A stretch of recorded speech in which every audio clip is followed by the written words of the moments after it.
Bismillahirrahmanirrahim. Assalamualaikum warahmatullahi wabarakatuh. Alhamdulillahirabbil alamin.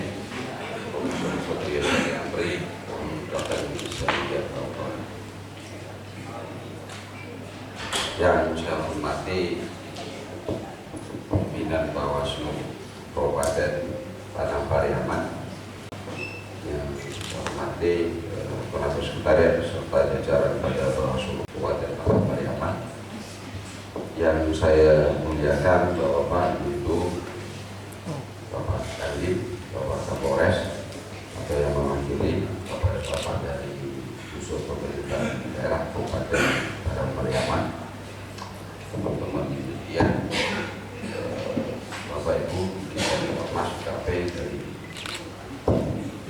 yang saya banggakan, Bapak Ibu, teman-teman sekalian dari jajaran pengawas pemilu tingkat kecamatan Kabupaten Padang Pariaman.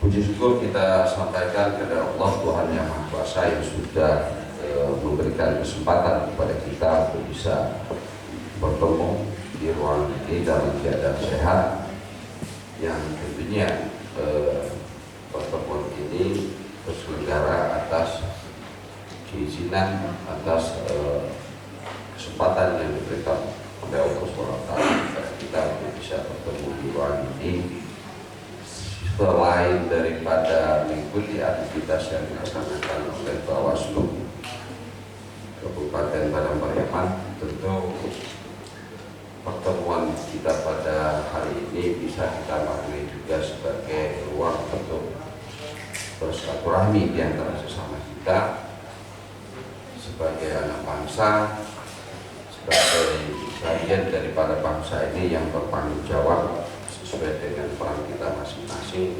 terselenggaranya proses pemilu di negara kita. Selain itu tentu silaturahmi juga bisa kita maknai sebagai ruang untuk membangun komunikasi yang produktif di antara sesama kita, dan kemudian harapannya adalah dari komunikasi ini kita bisa memaksimalkan apapun yang menjadi pilihan-pilihan aktivitas kita sesuai dengan pekerjaan, sesuai dengan profesi yang kita pilih, sehingga itu memberikan kebermanfaatan untuk selain daripada diri kita juga bermanfaat untuk masyarakat, daerah, dan bangsa yang kita cintai.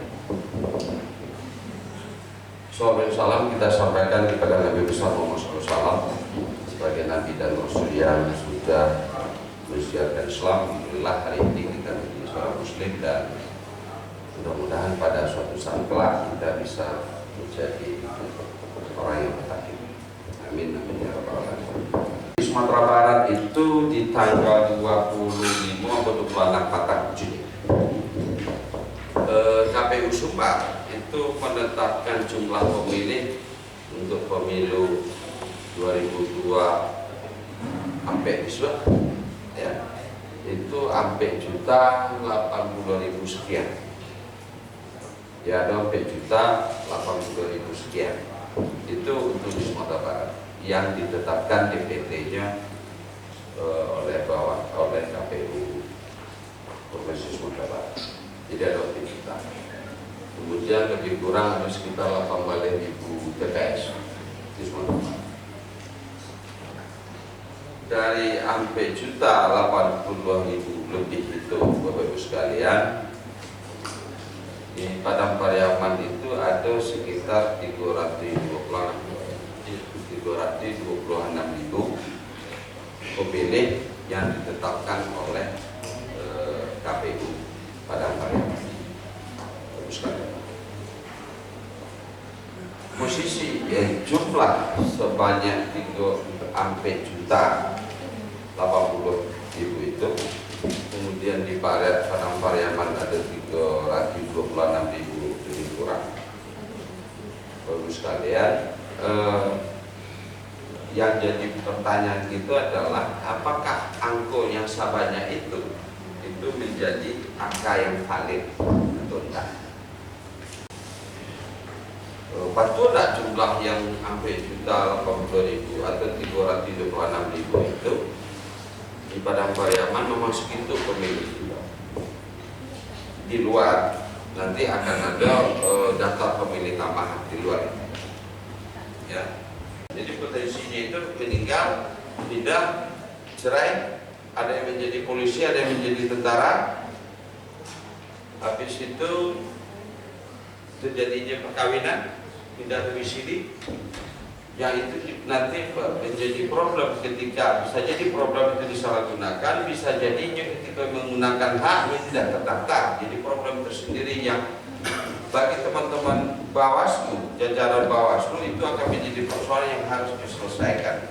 Nah, pertanyaan kita adalah apakah jajaran Bawaslu berpikir seperti itu dan kemudian melakukan tindakan-tindakan untuk mencegah untuk terjadinya hal-hal yang kita pikirkan seperti tadi itu yang terjadi, Bapak Ibu sekalian. Level kita di kabupaten kota itu adalah tim kampanye yang didaftarkan secara resmi nantinya oleh pasangan calon presiden dan wakil presiden. Sejauh mana DPT yang ikut, kemudian pemilih tambahan itu bisa diakses oleh teman-teman peserta pemilu. Karena dalam banyak hal kasus tentang jumlah pemilih yang tidak bisa diakses oleh peserta pemilu itu juga menjadi dasar bagi mereka peserta pemilu untuk menjadikan argumen mereka untuk adanya sengketa terhadap sengketa terhadap hasil pemilu. Bagus sekali. Hal yang seperti itu, Bapak Ibu sekalian, teman-teman sekalian, itu menjadi persoalan tersendiri yang juga harus diawasi oleh teman-teman jajaran Bawaslu. Ada pertanyaan, ambo pengurus partai di kecamatan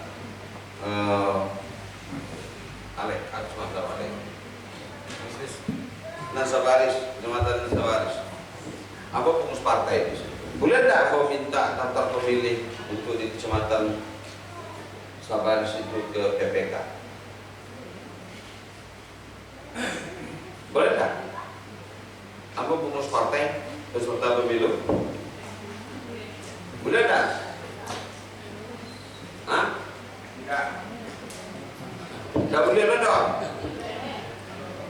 Menurut ketentuan peraturan perundang-undangan Undang-Undang 7 itu hak anggota itu sebagai orang partai mendapat daftar pemilih.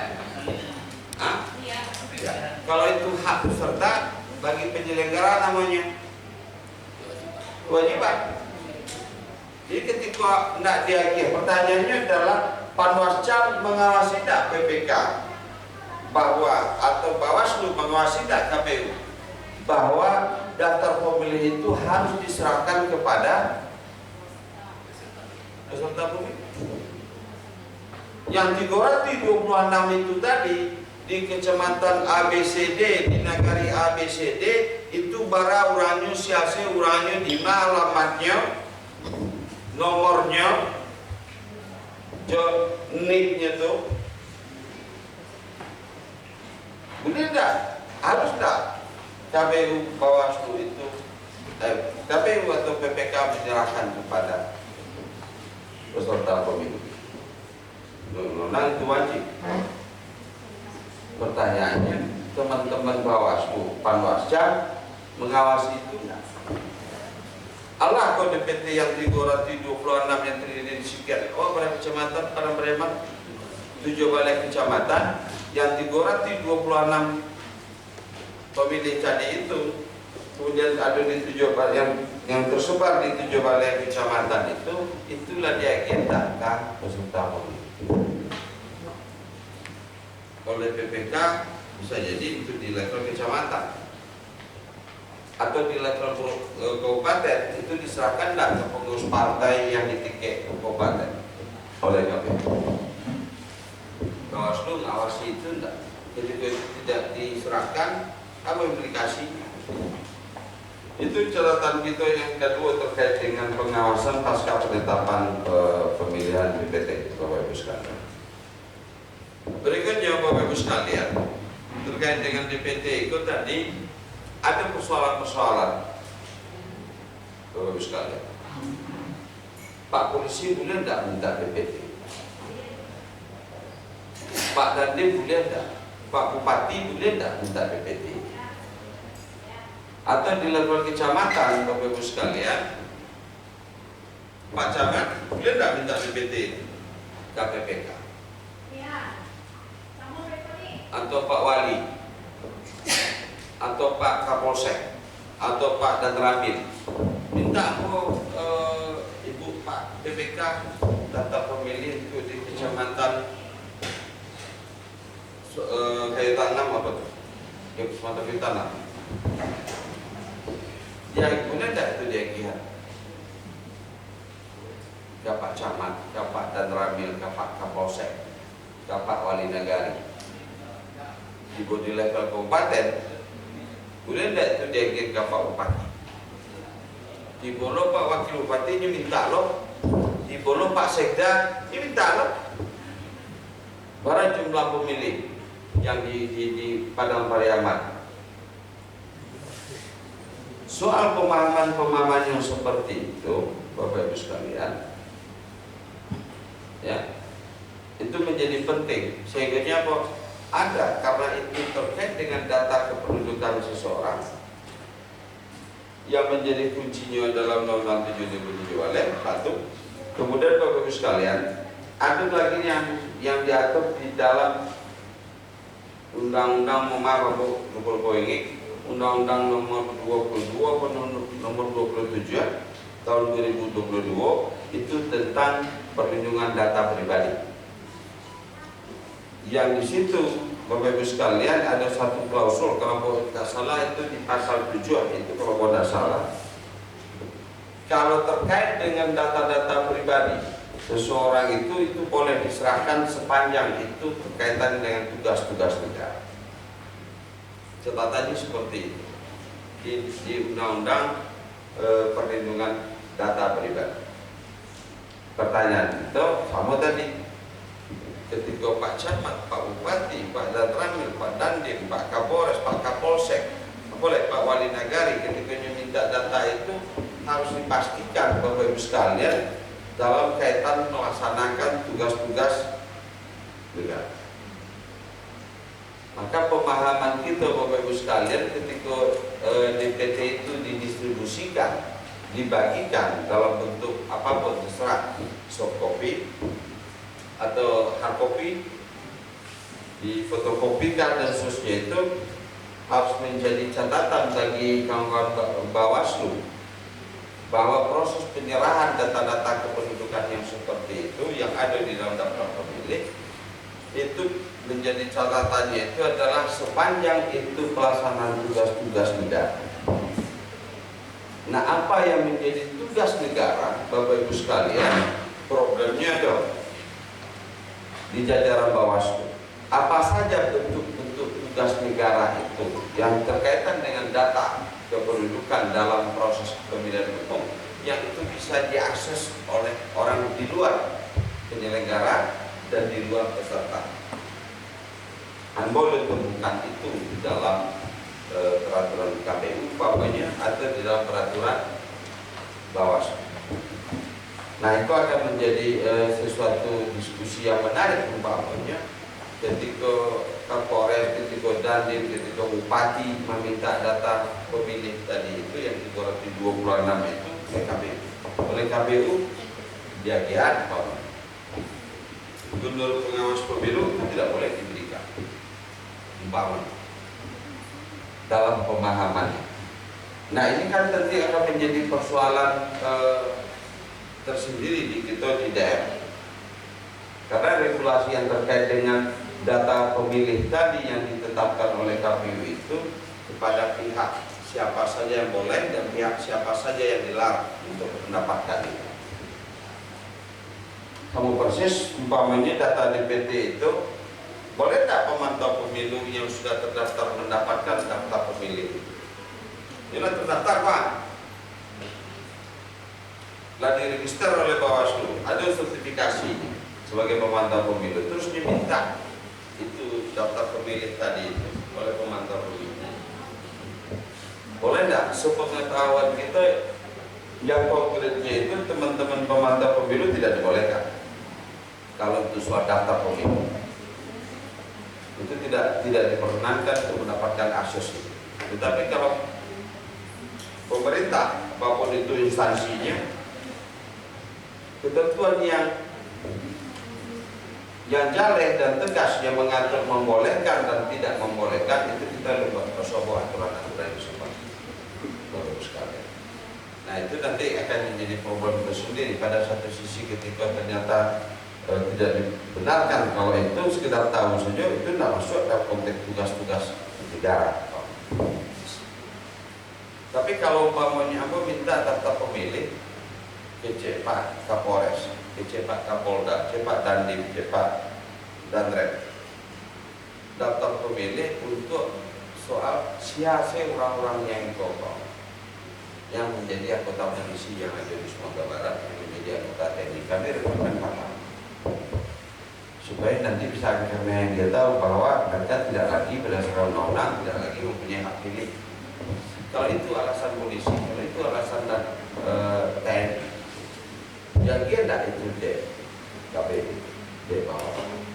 Maka Bapak Ibu sekalian, problem itu akan jadi masalah komunikasi yang menjadi tidak sehat ketika satu pendapat penyelenggara menyatakan boleh, KPU menyatakan boleh, Bawaslu tidak, atau TNI, Polri, pemerintah daerah itu perlu kami nanti tugas negara, tapi KPU tidak masuk itu kategori tugas negara. Kalau hanya sekitar yang tahu yang jadi polisi, yang jadi tentara, Pak Adi sudah data itu nanti kami coret di dalam daftar pemilih. Akan muncul perdebatan yang seperti itu, Bapak Ibu sekalian, dan itu akan memberikan suasana kebatinan baik yang tidak bagus antara penyelenggara pemilu dengan instansi jajaran pemerintah atau lembaga-lembaga negara itu. Saya kira itu Bapak Ibu sekalian untuk soal pengantar diskusi kita.